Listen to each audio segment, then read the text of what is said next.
Olá, começa agora o Religare, Conhecimento e Religião. Como compreender as narrativas sagradas de Gênesis que tratam sobre a origem do mundo e do ser humano? No programa de hoje, eu converso com o escritor e professor Frei Jacir de Freitas Faria. Ele é mestre em Ciências Bíblicas pelo Pontifício Instituto Bíblico de Roma, ele é membro da Ordem dos Frades Menores e reitor do ISTA, o Instituto Santo Tomás de Aquino, de Belo Horizonte.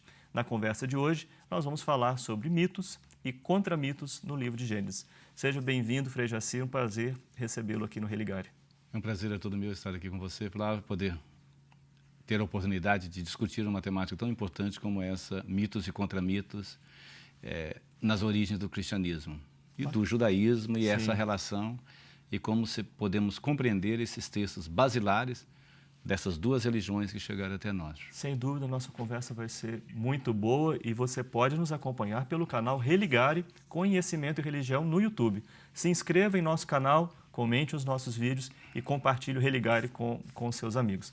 E hoje, o Frei Jacir trouxe um dos seus livros, As Mais Belas e Eternas Histórias de Nossas Origens, em Gênesis de 1 a 11. Você pode participar do sorteio desse livro escrevendo para a nossa equipe. O nosso e-mail é religare@tvhorizonte.com.br. E começando a falar, Frei Jacir, sobre este livro, não é? Qual que é a proposta, não é, de discutir, não é, sobre essas narrativas, né, da origem tão importantes para uma cultura como a nossa cultura judaico-cristã? Uhum. Esse livro é fruto de vários anos de pesquisa, né, de trabalho da gente com a temática do Pentateuco. A gente leciona essa matéria. Então, Gênesis 1 a 11 é um dos blocos que pertence a essa temática dentro da Bíblia. E a preocupação é tentar compreender como essa temática, tão sólida no pensamento cristão e no pensamento judaico, né? Aliás, Gênesis 1 a 11, digo passagem, e Apocalipse são os evangelhos e Apocalipse são os três pontos assim mais conhecidos da Bíblia. E ele faz parte da nossa existência, porque todos nós somos eternos perguntadores, né? De onde viemos, para onde vamos, mas sobretudo qual a nossa origem. E se o povo de Israel teve essa preocupação de situar Israel na história do mundo e situar que nessa história do mundo está Deus e procurar e respondeu isso nesses textos de Gênesis 1 a 11, na continuidade, a partir de Jesus Cristo, o cristianismo também quer dar essa resposta com as primeiras comunidades. Não há cultura que não tenha elaborado seus mitos de origem, né? Todas elas têm uma perspectiva falando de origem, né? Cada um do ponto de vista da sua religião, do seu entendimento.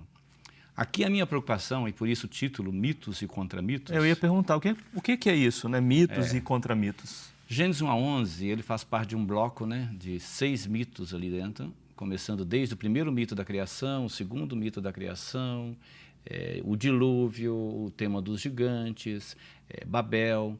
São 6 mitos ali dentro e que eles formam um bloco, colocando o dilúvio no centro. Então a preocupação é entender por que, ao falar das origens, onde estava situado o povo judeu. Então a perspectiva desses mitos que estão aí, 3 deles, Babel, dilúvio e Gênesis 2, 4b, 3, 24, Gênesis 1, 1, 2, 3, 4, 1, 1, 2, 4a, que é o primeiro narrativo da criação, que aquele Deus fez a luz e viu que era bom, e depois o mito do dilúvio e o mito da Torre de Babel, eu os classifiquei como sendo contra-mitos, dado que esses 3 textos, eles foram escritos na Babilônia, no período do exílio da Babilônia, e um pouco ali depois, a partir do 587, onde as lideranças judaicas foram para lá, e eles sem rumo, como diz, né, o Salmo 137, junto aos rios da Babilônia, estávamos... Nos sentamos a chorar, né? Com saudade de Sião, como cantaram em terra estrangeira, como construir essa esperança ali, né? E não esquecendo de Jerusalém, isto é, não se esquecendo da origem. E ali, contra-mito em que sentido, então? Aí, nesse sentido, eles tinham lá, eles ouviam isso, precisava de justificar para a sua identidade, né? O Jeremias era um profeta que dizia, vocês estão aí, vocês têm que pagar mesmo, vocês têm culpa, não são os seus pais, então vocês têm que reescrever a história. E estando na Babilônia, tendo o mito da criação, do Enuma Elish, que vai falar de Atirat e Apsu, que reflete mais ou menos o esquema do primeiro mito, e o mito... Qual que é esse esquema mesmo, para a gente entender em que medida ele é contra mito? Isso aí quer explicar. Então, lá tinha o mito da criação que falava de Enuma Elish. Dos babilônicos. Dos babilônicos, que tinha uma divindade, chamava Apsu, Tiamat, eles se casaram, eles tinham filhos, e geraram filhos. Depois há uma briga entre os deuses, os filhos de Apsu estavam incomodando o sono de Apsu, e ele resolve matar os filhos. Depois vem uma outra divindade, mata Apsu, depois mata Tiamat. É uma confusão do mito todo para dizer que daquele filho, disputa de poderes, morte, até que gera o Marduk, que é o mito, o grande deus da Babilônia, representado pelo deus Sol. Então, que vence Tiamat, que cria Tiamat, o mundo. que mata, aquela história toda. Então, diante desse mito, o povo ouvindo fala, e agora? E o nosso Deus, como ele é? Aí, o texto de Gênesis 1, 2, 4a é uma releitura em termos de oposição a esse mito, para dizer, o nosso Deus não é como esse Deus. Vou dar um exemplo. Marduk era considerado o Deus Sol. No mito da criação, coloca que o ser humano foi criado, que Deus fez o Sol.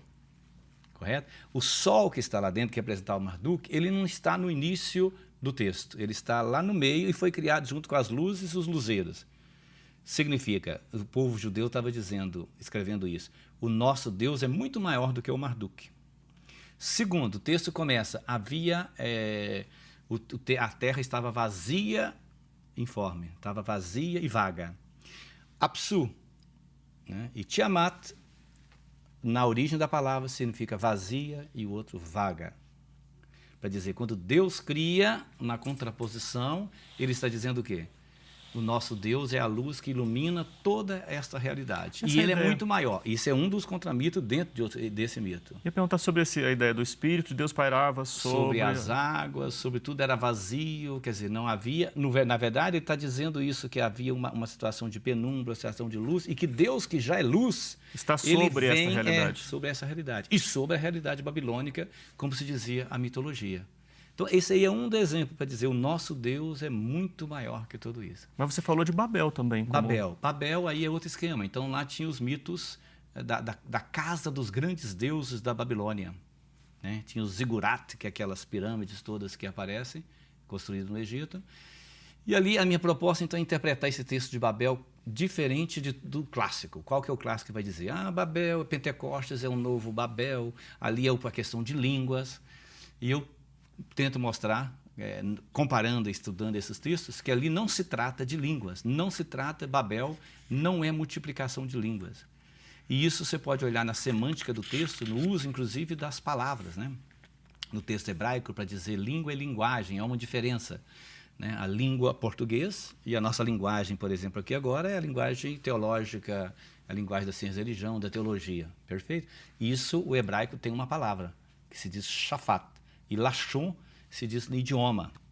Então, ali o texto todo ele vai mostrar que Deus confunde, não é o idioma, Deus confunde a linguagem. Sim. E isso fica claríssimo, porque no capítulo 10, toda vez que se refere a uma tribo, fala, Deus criou Cã e a sua língua. Aí usa Lashon. E no 11, 1 a 9, usa Shafat. Deus desceu para confundir a linguagem. Então, aí, para mim, está claríssimo um contramito. Deus ali, na visão do judeu que está lá, está dizendo que Deus desce para acabar com os opressores, dispersar os opressores com os babilônios e colocá-los numa tremenda confusão do seu projeto. Então, Deus... Da sua linguagem. Da sua linguagem. Então. É o mesmo que aconteceu, se você quiser atualizar, lá no World Trade Center, né? Quando Bin Laden e companhia destruiu, colocou em pânico todos os Estados Unidos e agora... O que fazer para prender Bin Laden? O que entrou em jogo ali? Foi a linguagem do neocapitalismo. Não foi a língua. Aliás, em World Trade Center se dizia que passava 150 mil pessoas por dia, inclusive brasileiros. Pois, mas enfim, mas tem um terceiro contramito, você dizia. Que é a Babilônia, a Torre de Babel. Então tem a Torre de Babel Torre que de você Babel, comentava agora. Gênesis 1 e depois o dilúvio. É. E o dilúvio é para dizer que Deus vai recriar a condição humana.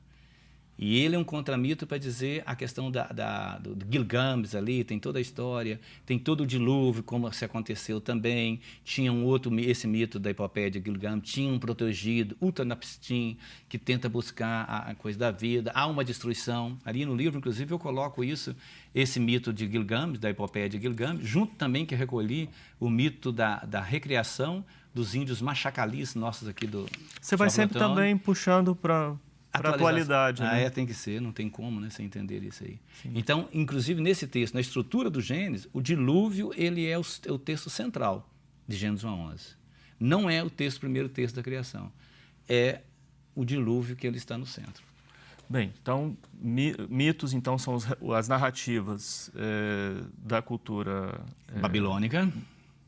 Mitos, e também... E os contramitos são esses mitos que a cultura judaica produziu estando na Babilônia.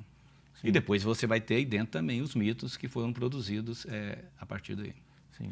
Eu acho que no próximo bloco a gente podia começar conversando sobre esse sentido do termo mito, né? Porque ele também, ele nem sempre é bem compreendido. E a gente falando dessas coisas, assim, como assim a gente está falando de mito na Bíblia? Como é que é isso? Acho que você vai poder esclarecer a gente. Na conversa de hoje, aqui está o Frei Jacir, nós estamos falando sobre mitos e contramitos em Gênesis de 1 a 11. Nós vamos fazer um breve intervalo. Você já sabe qual é a primeira pergunta que nos aguarda. Até já!